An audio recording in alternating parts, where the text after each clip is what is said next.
but the woman in red, I believe I read that this was very much an inspiration in your writing of Burst.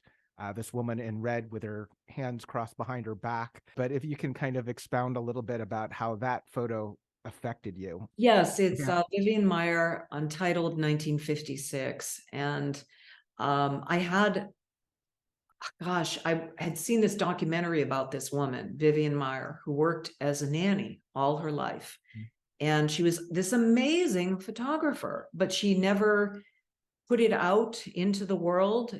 She died unknown. I mean, she died in some pretty, tragic circumstances. Some of the kids that I'd read that some of the kids that she used to take care of, came up with some support for her to help her in her final years. I think she was a very unusual person, but she had this tremendous eye, and her street photography is unbelievable. There's a second book called The Color Work, and there's a gentleman who did a documentary about her, and I believe he owns, the rights to all her work, but now she is more well known. But it just goes to show you, I like the mother character in this novel, like maybe she wanted to pursue art, but for a number of reasons she didn't.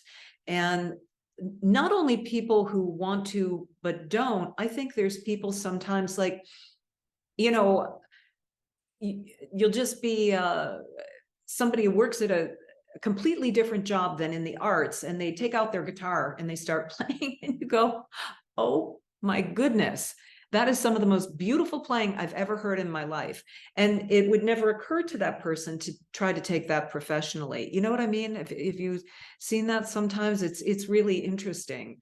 But I think so many people, like I said in that author's note, that for whatever reason maybe didn't or couldn't pursue, or whatever the art form is. So it spoke to me that way, but I just like looking at the image because on different days it just looked like different things to me, emotionally. Don't call me Corey Baker, call me Marc Copage, 'cause I'm not Julia's son, not anymore.